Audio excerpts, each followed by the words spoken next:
Da azionista come la vede questa svolta? Beh, sto guardando con attenzione e anche preoccupazione tutto quello che accade nel sistema di credito del Veneto, perché io sono azionista di tutte e due le banche, piccolissimo azionista. Auguro buon lavoro ai nuovi vertici, la Regione è assolutamente a disposizione, dico anche che noi ci aspettiamo da un lato un bel piano industriale che possa riportare queste banche con solidità sul mercato, recuperare la credibilità, spero e io mi batterò per questo affinché resti il nostro istituto di riferimento Veneto, che quindi resti la banca del territorio, banche e banca che comunque hanno sempre aiutato i veneti, ma poi si faccia anche chiarezza, perché azioni che passano da 60 euro a 0,10 centesimi o da 40,50 euro a 1 euro, mezzo euro, non lo sappiamo, 6 euro, sono azioni che comunque hanno avuto un crollo verticale, non giustificabile dai mercati, non giustificabile da molti fattori e soprattutto un'inquietudine che noi risparmiatori abbiamo, perché questo valore era stato fissato passando per il vaglio di controllori, di società di revisione, Banca d'Italia o quant'altro, e quindi è anche un fatto di credibilità e per questo motivo bisogna fare chiarezza. Quindi niente giustizialismo, è importante fare chiarezza, se c'è qualcuno che ha sbagliato ovviamente dovrà pagare. Resta comunque da parte mia la fiducia nelle procure che comunque stanno indagando su questi fronti. Non dimentichiamocelo, perché spesso si parla sempre di azione di responsabilità, ma ci dimentichiamo che ci sono anche le procure. Le passo sulla commissione d'inchiesta, a che punto siete invece voi come Regione? Beh, sono state fatte molte audizioni, si continuerà, il governo è da parte del Consiglio regionale e a questa ci si aggiunge una volontà da parte mia, ho presentato io l'articolo di legge di dare 300.000 euro come prima tranche all'assistenza legale, e non per far cause così, tentativi di causa, ma per dar modo a chi non ha possibilità di difendere i propri interessi, penso soprattutto ai piccoli risparmiatori, ai piccoli consumatori che magari non sono in grado di affrontare una causa collettiva o qualcosa del genere. Il primo che prova a requisire una casa troverà noi davanti alla porta di casa, semplice, perché non esiste in uno Stato democratico il termine requisizione.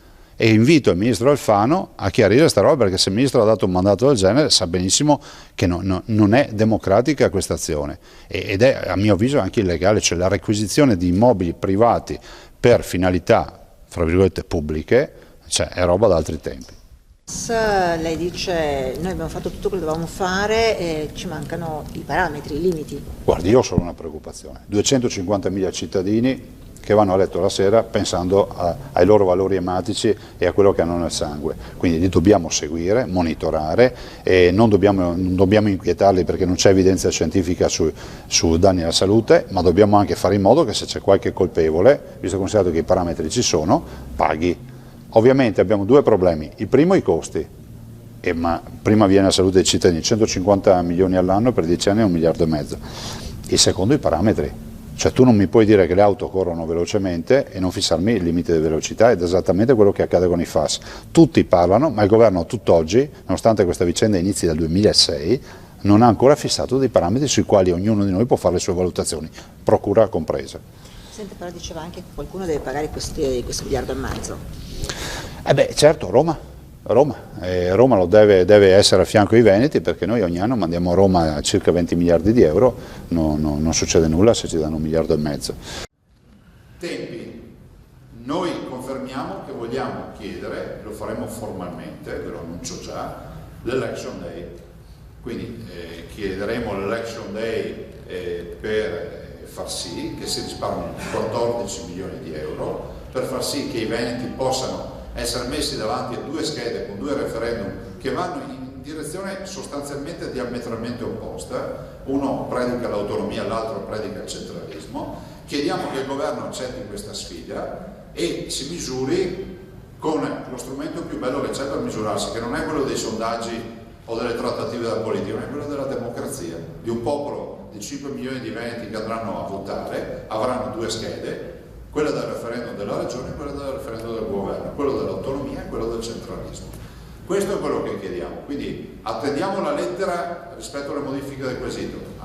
Annuncio già che chiederemo a tutti i nostri stakeholders nel territorio indirizzi e considerazioni rispetto a forme di autonomia che vadano anche al di là della mera applicazione della legge costituzionale. 3.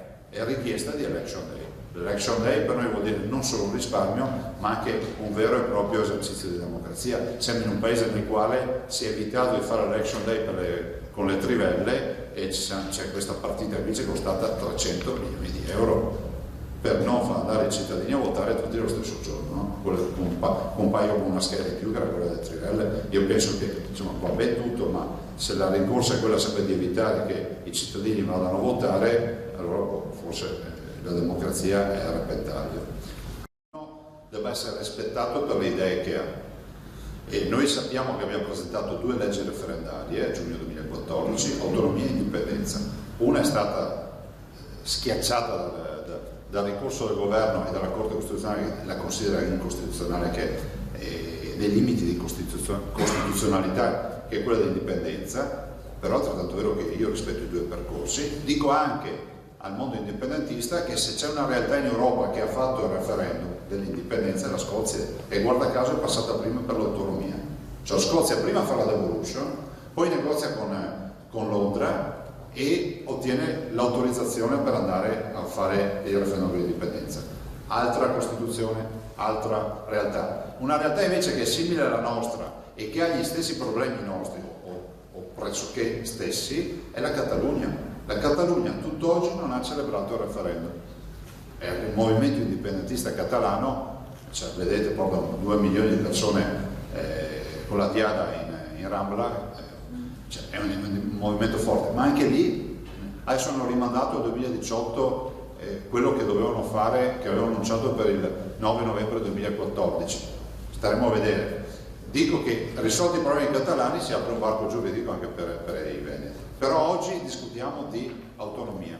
Tutti gli indipendentisti sanno benissimo che si può vedere come questo percorso ostile, lo si può vedere come funzionale, perché io faccio parte di coloro che dicono che l'esperienza internazionale ci dice che l'autonomia non cannibalizza l'indipendentismo e viceversa.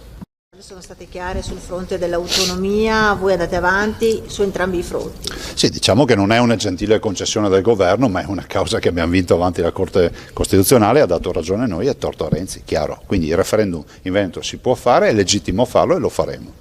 Ecco, però continuate ad andare avanti anche sull'altro fronte, quello sulla richiesta appunto di ampliamento dell'autonomia sull'articolo 116. Sì, e devo anche dire che sono fiducioso, nel senso che fino ad ora l'interlocuzione che si è avuto con alcuni esponenti del governo va nella direzione di riuscire comunque a spremere, io spero del tutto il limone, il mio ruolo sarà quello, affinché tutte le competenze possibili e immaginabili, in attesa dell'autonomia vera, pura, arrivino comunque al Veneto. Comunque da parte di Renzi mi pare che ci siano state delle chiusure almeno sui giornali, voi vi aspettate però delle risposte scritte dal governo?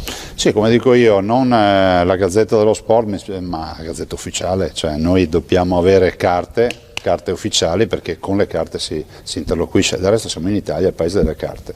Ecco, anche un'altra cosa che chiedete è l'election day. Si risparmiano 14 milioni di euro, è un bel esercizio di democrazia, portare i cittadini lo stesso giorno a votare per 2 referendum, quello nostro che è autonomista, quello di Renzi che è centralista. Quello di Renzi che però già taglia la possibilità delle materie in cui le regioni potrebbero avere autonomia da 19 su cui si può contrattare a 6. Ma guardi, io ho visto un po' la pubblicità, fra virgolette, che si vede già su tutti i punti positivi di questo referendum nazionale. Non si scrive ad esempio che da 19 materie di competenza della regione si passa a 6. Qualcuno potrebbe dire, e che problema c'è?